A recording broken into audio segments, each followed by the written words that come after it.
Good evening, everyone. I'm your host, comedian, magician, Danny Whitson. But it's all tricks aside, because tonight we're turning the paranormal into the normal. Join me as we explore the gray areas of reality. We're going to talk all things paranormal, UFOs, ghosts, cryptids, and aliens, and see how it's all connected. This podcast is brought to you by the Experiencer Support Association, and we are live. So if you're an experiencer yourself, or you're just plain nosy, be sure to send me your question and subscribe to the podcast. Now, get ready, because it's going to get deep. No, really, we're going to go way out there, because this is Beyond the Tinfoil Hat.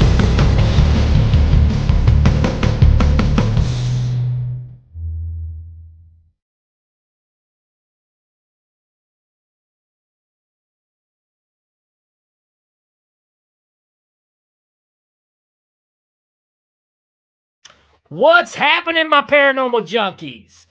Boy, do we've got a show for you guys tonight, okay? Tonight, we have the Note Troll. Yes, this guy is going to teach us everything we ever wanted to know about remote viewing, all right? And not only is he into remote viewing, but he's also an intuition teacher, yes. So, a super exciting guest tonight. I can't wait to dig right into it. So, guys, let's get a big welcome for Josh Maitland. Thanks for having me, dude. Awesome, man.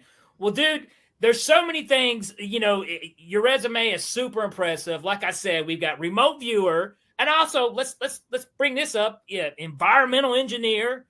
He's a musician, and a teacher. He teaches intuition, teaches people how to do these things. So many things I want to cover tonight when we talk. But first, before we get any further, let's hear a little bit. Let the audience know who Josh Maitland is. Right on. Yeah. So, born and raised here in Canada. I'm up north of Toronto these days. And, my interest in the world of paranormal stuff started very early. I grew up at the time when Ghostbusters was really big.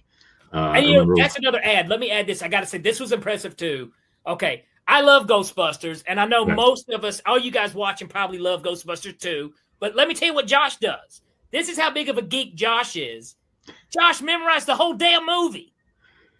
It was like a channeling thing, man. When I was a kid, I watched it enough times that it would come through me. It just became part of my identity, I suppose. I wanted to grow up and be a Ghostbuster or a wizard or, whatever. And, the closest thing to that I was able to find, at least in my younger days, was music.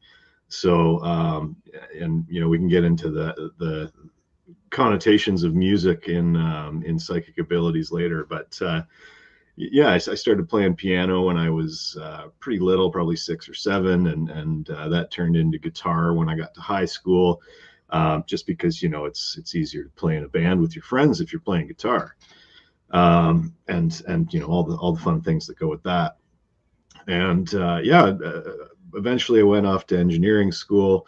I was always following conspiracies and developments in the world of UFOs as well. I also grew up watching the X-Files, Star Wars, Star Trek, all that stuff, right? So it was plugged into me pretty early, and always something I'd been fascinated about, and a little scared of at times. I'd never had any UFO experiences in my youth. A couple of dreams that were, maybe suspect, but nothing that really blew me away. I did have lots of lucid dreams when I was younger. You could lucid dream when you knew how to do this when you were younger, lucid dream, because that's also something that you have to train yourself to do. Yeah, it happened kind of on its own a bunch of times when I was younger. I started reading about it in high school, about lucid dreaming, near-death experiences, all that kind of stuff, meditation. Let me ask you this real quick, Josh, because like I said, first of all, there's a lot of super interesting things about you that I think the guests are really going to want to hear and enjoy. let's back up to little Josh. Josh was playing the piano. So first of all, any of y'all ever tried to play anything other than chopsticks on the freaking piano, that's hard. And now he's a musician. And then he goes off to engineering school. So not a dumbass. That's good. We've got that covered. All right. Because now let's be honest, for people who, like, we may have some listeners tonight, viewers that are very familiar with remote viewing, and it doesn't seem crazy pants. It seems this is all natural. My paranormal people, but then we have people coming to the channel for the first time and they're like, whoa, take it easy.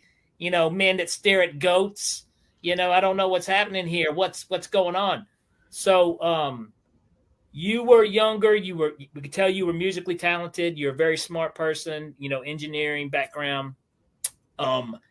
You've always had this interest in the paranormal, which I think a lot of us, myself included, as a young child. But when did you realize this is something that you could do? So it kind of started to creep in, I would say, around 2012, and that was probably the first time I had a really paranormal kind of experience. Other than I had a couple of dreams where people I knew had passed came to visit me in dreams, again in childhood. But in 2012, I graduated school. The guys in my band from engineering school, some of them had built this cottage out on an island up north, and you can still find this video online actually. But we recorded a whole album out there on solar power, and there was the lake was called Tilden Lake, and the family that lived there, our bass player at the time, they kind of personified the spirit of the lake as an entity called Bill Tilden. So we wrote this song that was dedicated to Bill Tilden, and quite honestly created this song and put it down. We had the instrumentals together, but there's never any lyrics. And during the session, my one buddy Cody, he ran off into the woods for a few minutes while we were doing some guitars or whatever, and he started to jot down lyrics, out in nature. And he came back with this crazy story about, how Bill Tilden was this again, we're all environmental guys, right? So Bill Tilden was rising up against the evils of humanity and sending the animals out to battle against, the evil oil companies or whatever it was. And anyway, he handed me this sheet of lyrics that he just pulled down from the universe. I had never seen them before. I just grabbed it. Somebody else hit record, and I sang it. And what came out of me was just this absolute channeled. It was the exact right thing for the song. So right you channeled what he was doing. Yeah, like we were on the same vibe, and we'd been out there for a week and all together. We were all very close friends too. So we were pretty synchronized in our energy. We're a band. But just being in nature like that, I think. Now there was no psychedelics involved, or honestly, not on this particular day. Okay. On this particular day, we kind of partied the first night as some do, but then we really got into work and got down to it, because we had about 10 or 12 songs, I can't remember, that we were trying to get down on tape that week. And so this was, I think, day 3. And as we were doing this song too, this crazy dark cloud was forming on the other side of the lake from us. And as we watched it, in between breaks and stuff, it was encircling the whole lake, but there was just enough of a break in the clouds that we still had our solar power right where we were and where we were working, which we all thought was like, oh, that's kind of weird. So then this channeling vocal thing happens, and I saved the file, and I'm like, all right, guys, should we give this a listen? And the moment I said that, the lights just went out. Everything was done. I was on battery backup, so I was able to save everything again, just for good measure. And I was like, well, I guess that's a sign, boys. We'll call it a day. So everybody went back up to their bunkhouses, and I stuck around and cleaned up a little bit. And within the kind of 15 minutes, 20 minutes that I was cleaning up, these clouds had moved in. And this is Northern Ontario wilderness darkness. Like, it's dark. And I got outside and I was like, oh man, I can't even see my hand in front of my face. Like, how am I going to find my way to the bunkie? I think it's this way. So I started walking in just the direction I generally knew it was in.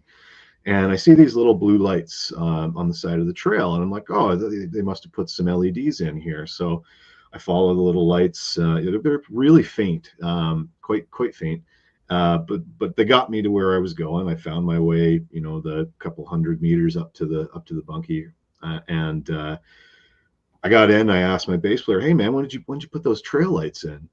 And he just says, "What trail lights?" So I was like, "Huh, okay." Another bit of weirdness. So, we went to bed. Everybody passed out. It had been a big day. We did a lot of work. And I'm not sure when, but a little while later, the rain started from this storm. And it was absolute torrential craziness. It sounded like there was a machine gun coming down on the roof of this bunkie.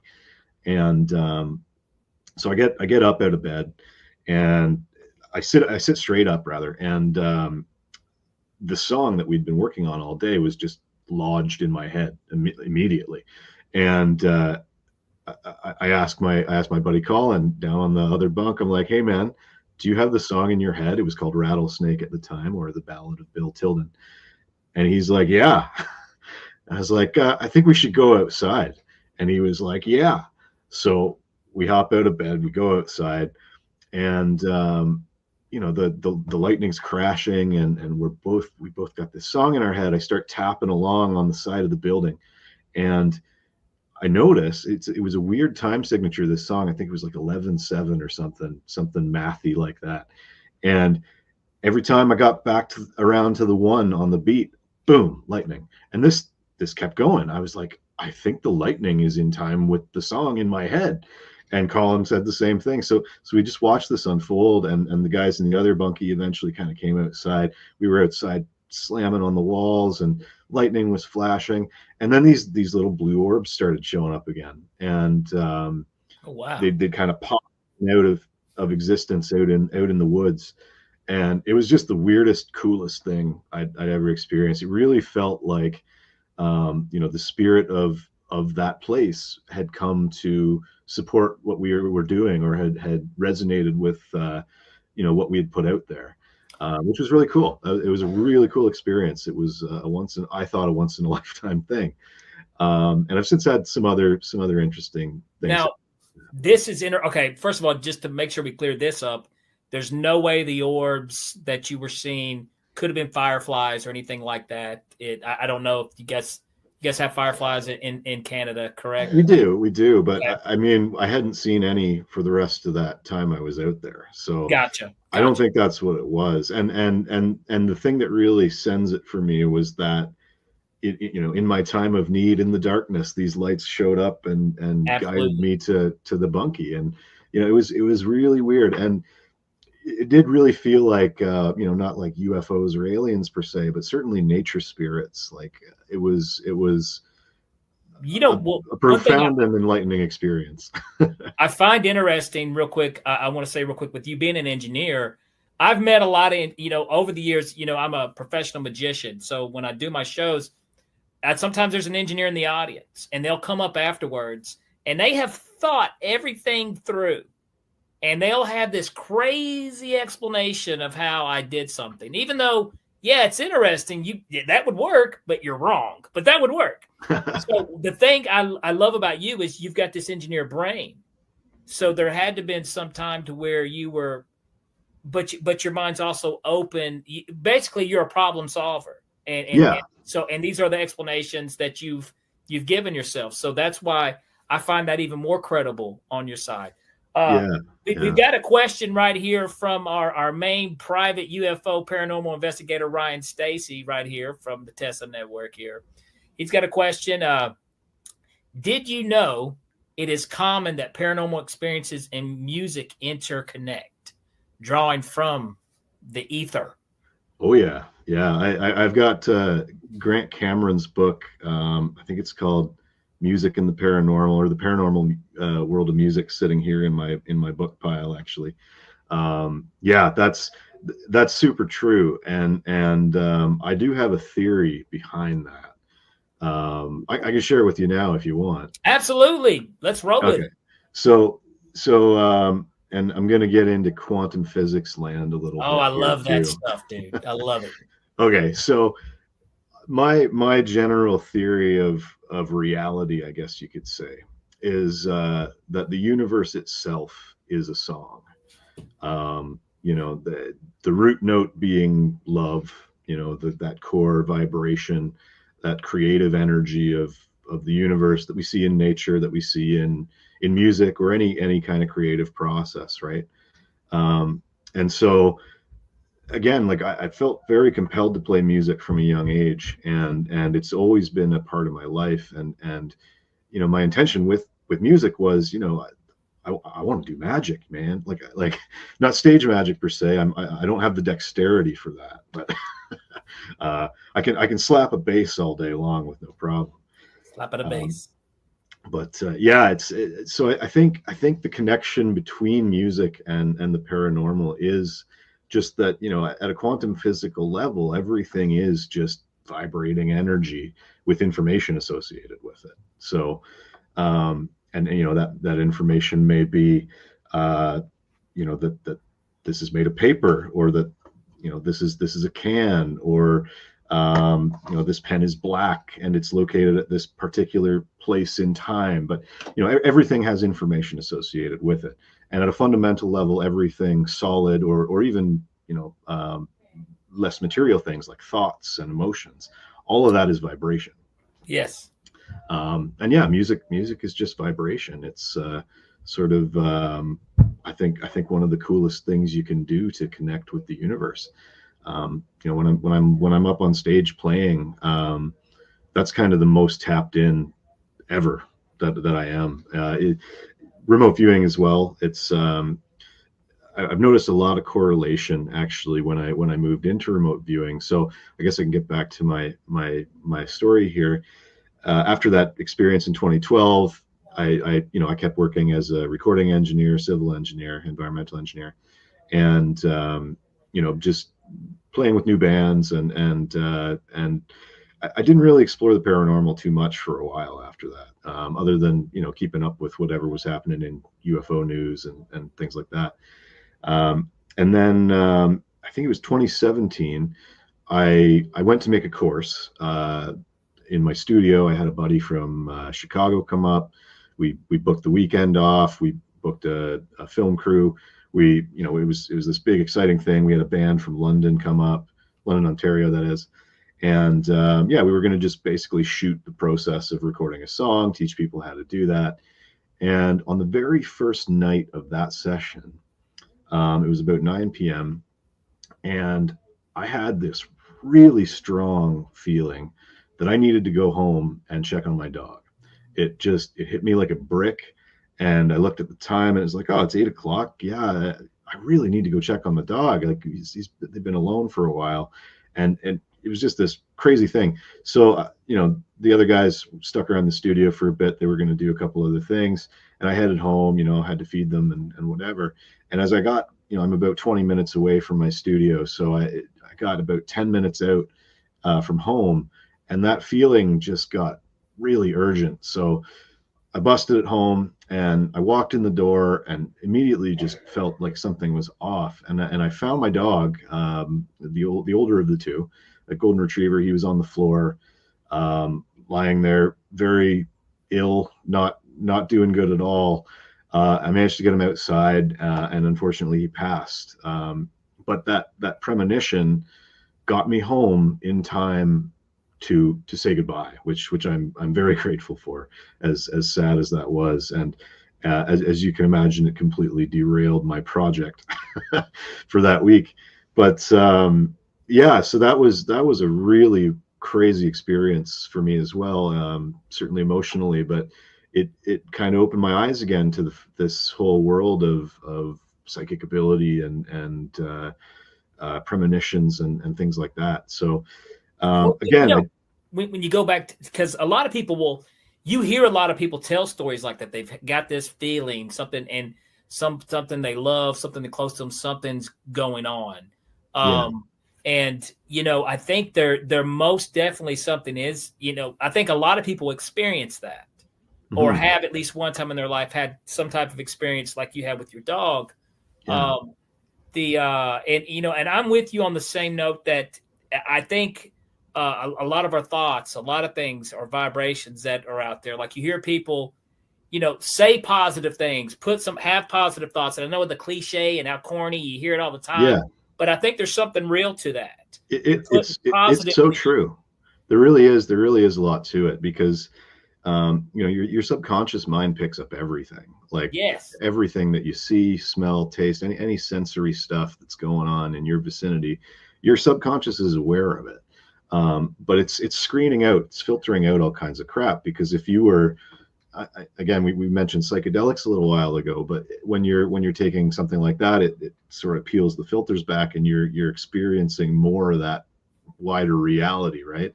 And you can only handle so much of that at a time with your own conscious awareness. Josh, do you think, like I've heard people say that our consciousness is actually we're a satellite?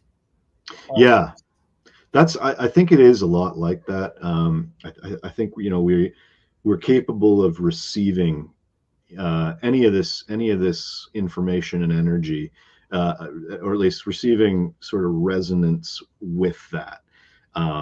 So again, like an antenna. So if you're, we'll use remote viewing as an example. In remote viewing, you are connecting to a target, and for it to technically be remote viewing, you have to be blind to said target. So there's usually a random number associated with the target, whether you task it to yourself or you get it from somebody else.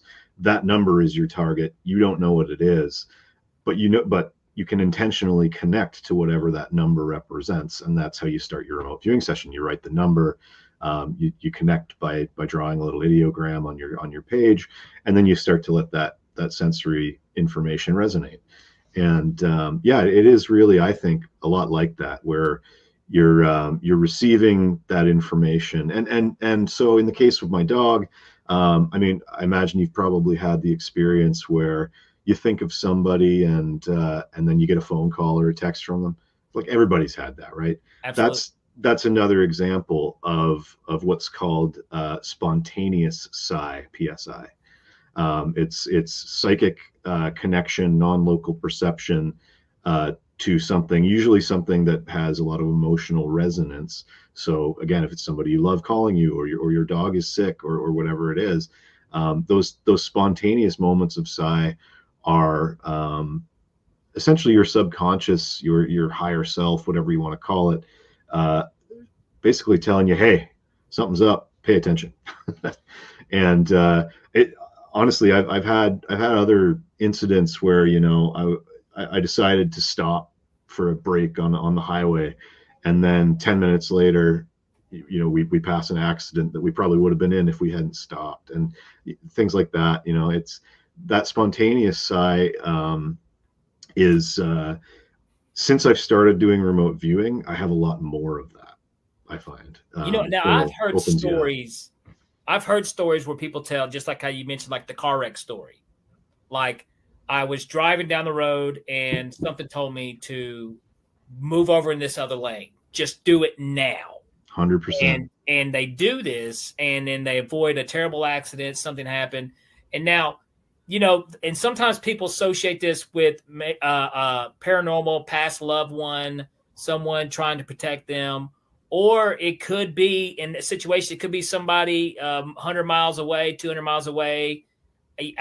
What's your thoughts on people that's had those kind of experiences? Do you think it's maybe a past loved one that can somehow still? Because also I want to clear this up too. I'm a firm believer that our loved ones who have passed, moved to the other side, the other realm, wherever they go, can still communicate with us through our satellite, through our antenna. Yep. I would agree with you 100% on that. I've had some experiences like that myself. And it may very well be like we all, I think outside of, this realm that we're in, uh, and this isn't coming from me. This is stuff I've read and heard from others more so.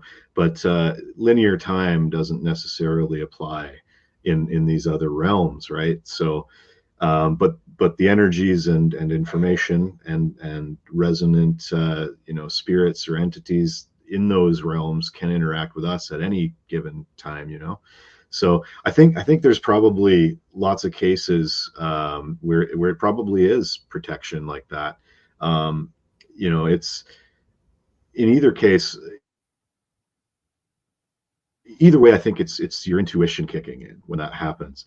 But intuition is basically your gateway to any of that information and any of those entities and any of those spirits. Like it's through your intuitional faculties that kind of stuff can communicate with you. And kind of the more you practice opening that stuff up, the better it's going to work for you. And it's not just crazy stuff like remote viewing, which is kind of like, the strength training of psychic capacity in my opinion. But any creative activity, I think music, for example, kind of works those same muscles, those intuitional muscles. Anything that puts you in flow state and kind of gets you operating your creative faculties, and anytime you're creating, you're essentially channeling that root creative energy of the universe. I think I totally agree. My own opinion. But yeah, so it's your intuitional gateways are I don't know, are you familiar with the Institute of Heart Math at all? No. If you can tell me about that. They're sort of a research group that's kind of looked into a lot of this stuff. They've tested folks with psychic abilities. Another one is the Institute of Noetic Sciences, which was founded by Edgar Mitchell, former astronaut, RIP. And they have a lot of great scientists that explore the scientific nature of channeling and remote viewing and non. It's always been a touchy thing, because people have treated it like a pseudoscience type of stuff or this or that, and which to me I think is really dumb for someone not to take it serious, because I mean it's very well a rational thing. I mean. Our minds, do so much already, and there's so many things like you talk about the creative side, like when you write music and you put this out there, and then it's out in the universe, that's affecting other people's energy, other people's thoughts, other people's moods. 100%. And you could take something as a negative mood, and you talk about the vibrations, like the butterfly effect, how that affect the entire world. Yeah. And I think that's what creativity is. It's like it's this energy that you can channel, and just by putting it out there and taking that action, you can affect things, and maybe we don't see what those effects are, like the butterfly effect, right? Like, yeah. Well, I want to let me do this, because I know we did move around a little bit, but I want to go back to the dog story real quick here. Yeah. That was kind of like was that your, because sometimes, dude, you got to be honest, man. It's like, I'm thinking of spaghetti, and now I just sit down in a big plate of spaghetti. What's happening? That would blow your mind. You know what I mean? So when you got home and discovered that your dog needed you, that had to blow your mind a little bit. Big time. Yeah. And I needed a day to recover before we could even really get back to work. And my wife was on a road trip, so it was rough. But anyways, like that did kind of kick some things off. It got me thinking again about this whole thing. And honestly, at that point in life, I was partying a lot too. I wasn't very healthy. It was a bit of a wake up call in a lot of ways, as these kind of experiences with something beyond ourselves and bigger than ourselves can do to you. But again, it was another kind of 2 years, 2019, 2020, when all the lockdowns happened. That's when it really started to kick off for me. because I quit drinking at that point, 95%, we'll say. And, I did a lot of exercise, got myself in shape. I was working from home part-time because the economy was collapsing and all this stuff. And, it gave me a lot of time to go down rabbit holes. You know what? That's kind of funny, because what better time to learn remote viewing than during the damn lockdown? That's right. I like to think that I'm kind of, me in the future is sending me all the instructions for the right timing to do all this stuff. I'm a big believer in retrocausality, because I've seen it in action in my own life a few times, and it's a useful thing to know about and use. That's really the basis of remote viewing to a degree, or at least that's what a lot of people theorize. So, this was a big spark, though, that you're like, wow, I experienced something crazy. Yeah. I've got to learn more about this. I've got to. Yeah, and I got 2017 was also the year that the Tic Tac and the gimbal video and all that stuff came out. So I started following that stuff all again, and really, I've always felt that I was going to be, it was going to be in our lifetime that we see disclosure, and certainly right now it's looking pretty good. Whenever, what's so crazy about right now is we've never in the history of our planet been this close. I mean, right now, yeah. Congressmen are talking about this, Congress, and it's just it's something that has been taken seriously. Finally, there's people who are taking this seriously, who have a platform. Mm-hmm. Yeah, and yeah. It's an interesting time to be alive. We may 100%. We may learn some things about ourselves that we never knew, and that's what I'm hoping I get to witness. Yeah, now with you, so back to the the lights that you saw. You don't necessarily think that was. I mean, you think there was like and I use the word paranormal, but yeah, in a lot of ways, paranormal is the normal. But it's just a word that I like to use to describe something unique, something special. I think it was an intelligent energy of some kind. Okay. That certainly not human, but I think it was of nature. But not necessarily UFOs. Not nothing. Not anything. I would say interplanetary, and certainly no physical. We didn't see any physical craft or anything. Just these little orbs that would blip in and out of existence in between. You'd have a lightning flash, and then everything would brighten up, and you'd see the whole forest, and then it's dark again, but you see these little orbs kind of blipping and there was trees. No psychedelics, no DMT, nothing. No. This was sober day, and we had gone to sleep and woke up. Now we had just woken up from sleep, so it's quite possible we were kind of in a liminal state, where I find that that's kind of a state of mind where you can experience things sort of a little bit more in depth. So the other orb experience I had was, I've had a few now, but one of the other ones I've had was after being into remote viewing for quite some time, probably 2 years or so. And I decided to try out the CE5 protocol.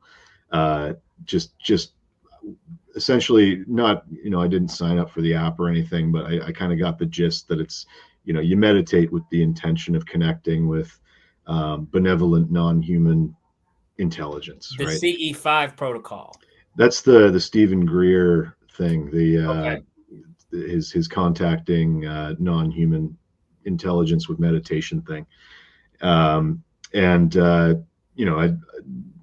Being a remote viewer and a meditator, I just I like walking meditations. I like to walk in the woods with my current dog, and kind of spin the wheels and that's awesome, dude.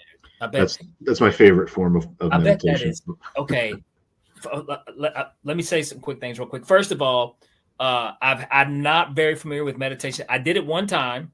Well, I mean, I've tried and played around with stuff because to kind of, keep anxiety down. It's a healthy thing to do. I'm 100% believer in the benefits of it. But I will tell you this is why another reason when you're talking about what you guys experienced, out in the woods there, I'll never forget. I was doing meditation one time. I was in my room, home alone, practicing this, and I started to have an out of body experience, almost like just like how you would like on psychedelics, where you kind of let go of yourself and you're not in control. You know what I mean? That feeling. Yeah. That first, it's scary. It's weird. It's a little scary at first to let go of the safety net, the raft, And I remember getting so deep in that state and letting go. And then I was like, holy shit. And I came back, And I snapped out of it and I was back here. I was like, holy hell, that was like I was on some type of psychedelic, but I was just so deep in a trance on my own. Yeah. So I think it's completely possible, dead sober, to have those experiences. Absolutely. But now you said walking meditation. Now, first of all, let's talk about some quick health benefits to that, because you're out in nature, you're moving around, but you're meditating at the same time. Yeah. So it's meditation. There's kind of the classic sort of what I would call passive meditation, where you're trying to, not let the thoughts take you out of focusing on your breath or your heartbeat or whatever it is. And then there's active meditation, which is, you're getting your brain into the same sort of frequency band, which is, usually like an alpha state. If you're drinking coffee, working, you're in a beta state. If you're watching TV, you're in alpha. If you're in a deep trance kind of meditation, you're down in theta. These are all just different frequency bands of your the frequency of your brain waves, essentially how close together those pulses are. And when you're in those lower frequencies of theta or delta is what you're in when you're in a deep sleep. That's down around 4 hertz. Right here. My name is Ray has a little he's question here. He says, isn't remote viewing just your imagination at work? So the thing with imagination is you've got, with remote viewing, you're connecting to a target and you're trying to get into a meditative state by following these different parts of the process. You're trying to keep your right brain and your left brain kind of segregated. Your right brain is your creative brain. Your left brain is your logical brain. Yes. And your imagination is coming from the right brain for sure. And if your right brain, if you're jotting down your data in your session, you're trying to make sure that it's not imagination. That's something you have to fight against the whole time, actually. And fight is probably the wrong word, because the more you try to fight it, the worse it's going to be. It's really just better to relax and kind of let it flow and approach it all from a place of curiosity. So imagination can derail your remote viewing session, actually, and part of the art of it, I think, is getting to a place where you can actively discern between what is data and what is imagination. How do you tell, though? How do you figure that out? So the way you do it, remote viewing was designed by the military, right? So, back to my story, the thing that really pulled me into this world during the 2020 lockdown was finding this documentary, Third Eye Spies. I highly recommend that to anybody who's interested in the history of remote viewing. I'm not a history buff. I know. Do you know where is it streaming? Is it? It's on Amazon for sure. It was on YouTube. It might still be. I'm not sure. Okay. But it's Third Eye Spies. Third Eye Spies. Yeah, it's straight from the physicist Russell Targ, who helped invent the laser, and later went on to help invent remote viewing. Nice, very credible, smart people here, folks. Totally, and Hal Puthoff, who's another who still does a lot of work for the U.S. government. He's been I think in the background doing a lot of stuff towards disclosure. He put out a paper on the ultra terrestrial hypothesis last year, I think I saw. But the two of those guys and an artist by the name of Ingo Swann. Ingo was also a gifted psychic. It was those three and a number of others too, who sort of really brought remote viewing into existence in the form that it is. They developed the protocols that you follow, and remote viewing is different from just general kind of psychic work. It's a very specific protocol. You're following a step-by-step method. You're recording your data in certain ways to, again, keep your left brain busy by following this structured process, so that your right brain can act as the receiver. Like you said, you're trying to receive that information, and it's coming through, and you're using your intention to sort of direct that process, but you're also keeping your left brain busy with that process of putting the data in the boxes and places where it needs to be. And you start with high level stuff. You start with, you just kind of draw like a flick of the wrist. It's called the ideogram. And essentially what that is a connection to your target. You write your target number, you do your ideogram, and boom, you've kind of opened the channel. And then from that point, you begin to look at sensory information. So you can kind of poke at your ideogram. Like I tend to think of the ideogram as like a holographic download of my session information that I'm trying, and then I'm just trying to decode that hologram the whole time. So your first step in that is to be like, okay, so what do I feel? What do I sense? What do I smell? Do I see any colors? And it's best to go through that systematically. You start with sight, and then you go on to sound, and then hearing, and are there textures that I can feel at this site? So, remote viewing is kind of a misnomer, because you're really using all of your senses ideally to get different information. So it's helpful to go through all of those senses. And then another one that you look at is sort of energy. Is there temperature? What do I feel? Is there some kind of energy source? Emotions then are kind of the last one that you do after the sensory information in that second stage, where how does this site make me feel? What are there any feelings at this site coming from the site itself, or anything that might be there? And you kind of it's not imagination, because you're kind of busy triggering yourself with these questions of what do I feel, what do I see, etc. Okay, that's what I find that very interesting, because we've got these senses. We've talked about, you've heard things like the sixth sense, stuff like this. So there's a lot of senses that we're using here. I tell you, I want to come back to this because I love what we're great topic. But we've got a commercial break we need to get to real quick. After this commercial break, we'll be right back with Josh Maitland. We're going to be talking about using our senses.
Have you ever wondered, or maybe just thought to yourself, if there were others just like you? You know, people with extraordinary abilities, psychogenic advancement, and perhaps unique intuitions. Maybe you just wondered if there were other people who experienced unimaginable, unexplained, or even unusual and paranormal events. Are there people who have more questions, more fears than answers? Well, you're not alone. You've never been alone. We believe you. Sign up for EA today.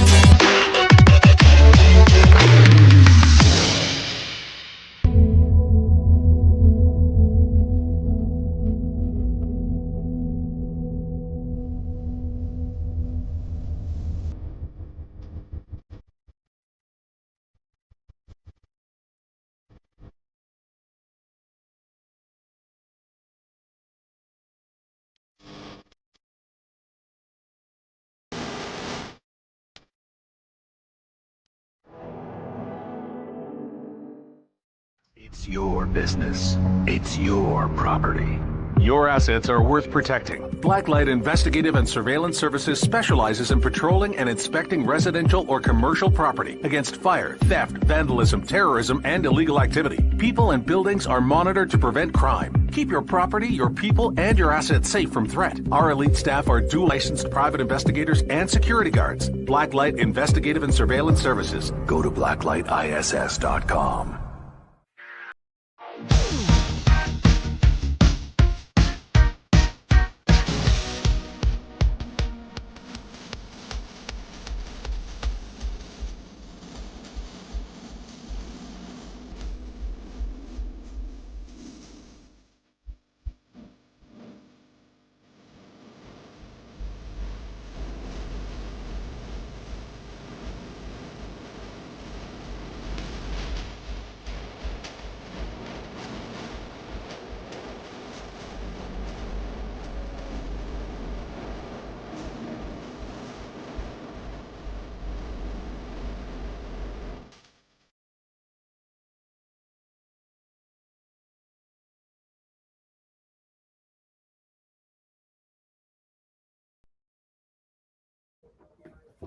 All right, we are back here with Josh Maitland.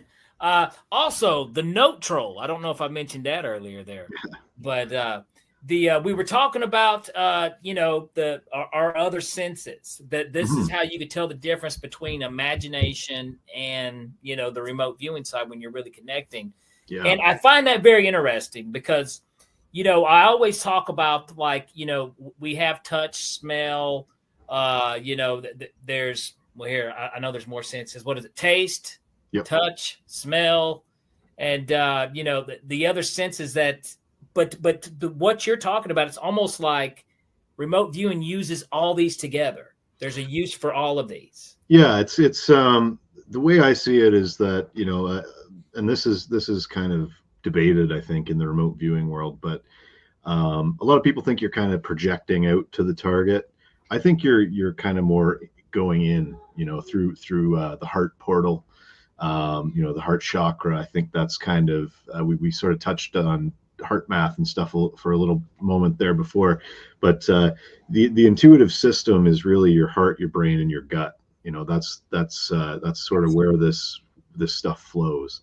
And when you're in tune, in that kind of meditative heart space, that's when you get the best flow of information. So it's the sixth sense is a bit of a misnomer, I think, too. I think Ingo Swann once said there was something like 17 senses, because we can sense electromagnetic stuff, all kinds of weird things like that, but you know, there's that sense of being stared at, you know.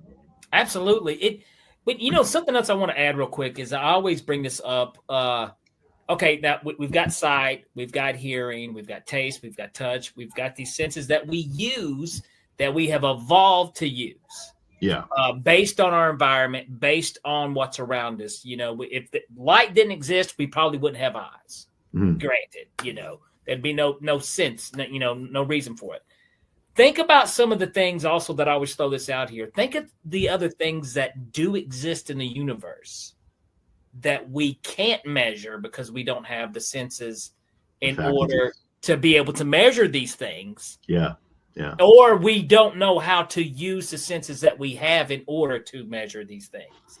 Yeah. Yeah. And with when you're doing remote viewing or other psychic stuff, you're kind of tapping the inner corollaries of those outer senses, I think. So for each outer sense, touch, taste, sight, smell, etc., you've got, you know, what's historically known as the clair senses. So clairvoyance would be, you know, that clear inner sight. Clairaudience is when you hear stuff, you know, inwardly and psychically. Clairgustance is when you taste it, and then there's other ones like claircognizance when you just know shit. You know, that's the coolest one actually. And then there's somatic, like clairsomatic senses, where you know you might have a feeling in your body or in a chakra or something like that, like an energy center in your body that would correlate to something. So, you know, maybe I'll be doing a remote viewing session, and you know, I do a lot of sessions. Again, it's only a remote viewing if you're blind to the target, but I'll do sessions where I'll be trying to figure out some problem that I have, and the data that I'll get is a feeling in my solar plexus or something. So it's like, oh, so this is kind of telling me maybe I have to take action on something, or in my throat, it's maybe like, oh, I need to say something, you know, and you'll it's weird, man. Like I'll feel the stuff coming up in my throat, and then the words will come out, and I'll be like, oh, interesting, and then I'll write it down. But it's a weird process, man. Like it's a very individuated process too, not unlike, you know, a musician developing their own kind of signature style. I think remote viewers kind of do the same thing. It's very much an art. Do you think it has? Okay, from my world, okay, you know, I will stand on stage and I pretend to read someone's mind. I'm not reading their mind. It's a trick. Although I've studied cold reading, I've studied mentalism for 25 years. You know, I use it in my act. We have fun. It is a trick. I'm not reading their minds. Now, and a lot of magicians from you know, my background, a lot of them don't dismiss psychics completely altogether. The whole Uri Geller thing, they're like, oh, he's a fraud, blah, blah, blah, blah. He's a pretty good remote viewer, actually. Well, absolutely. You know, I've never written Uri off. I've never met him, but I've never written it off completely. Now, I am aware there are scammers out there that take advantage of people all the time. 100%. I'll never forget one time after a show, I had this little old lady come up to me, and she was like, could you come back to my place and hypnotize me? I've lost jewelry and I need to find it. And I said, no, don't ever go up to a total stranger and do that ever again. Yeah, right. Wow. But, but I mean, you know, but here's the thing, though. I do think, like I said, there are some very authentic, genuine people out there. But just like in every single thing, there is shysters. There are flim-flam scams. And maybe people who claim to have these abilities, but they just want to get into your pockets. Yeah. But the thing I like about you, Josh, once again, and this is the other thing, man, I think there needs to be more people like you heard on this topic, because, I mean, like I said, you bring science to it. You bring, you know, look, this guy was smart. This guy was smart. Here's the, you know what you're talking about. You're just not. I came in as a skeptic, honestly. Yeah. I watched Third Eye Spies, and I was fascinated, you know, just seeing these scientists talk about this process that they developed, and they go through and they talk about, you know, how the military used it to spy on the Russians, and they give examples of some of the stuff they found. Like, it's all declassified now, so it's anybody can look this up. But the Stargate project was, I believe, the first one. Again, I'm not the guy to talk to about remote viewing history. Anyone who's really interested in that, there's a guy named Daz Smith who has a great website. He's a world-class remote viewer. He's got lots of great stuff on the history of it on his website, which is remoteviewed.com with a D. Yeah, just even if you just Google Daz Smith remote viewing, you'll find him. But yeah, the history of it's fascinating, and just the idea that these guys took a scientific approach to psychic abilities and got a bunch of money to develop a program, and then they used it and they had all kinds of success. It was fascinating. And as the credits rolled on that documentary, I heard a voice in my head say, Google remote viewing courses. And it was loud as hell. It was my own voice in my head. It was the weirdest thing. So I was like, okay, well, there's another weird experience to add to the pile. I guess I'm going to check this out. And I found an online course from one of the kind of a second generation from the military program guy, and took his course. I ended up taking actually his intro course and then the intermediate and advanced, and I blasted through all of it. I loved it. It was fascinating because the first target I tried, it was like a roller coaster was the target. I had no idea what it was going to be, right? Like you don't know, it's blind. And I followed the process I learned in the first couple exercises of the class, and sure enough, I drew a roller coaster. I got these rails and the car and the colors, everything was on. The only thing I missed was it was actually a roller coaster that was going in through some water, and I didn't pick up the water element, which is weird because I'm a water engineer. But it was a fascinating target, and so after that success, I kept going, and I kept hitting the targets, and it was fascinating. I think I spent probably most of 2021 and 22 doing a target almost every day, or I can more. see how that could be addicting.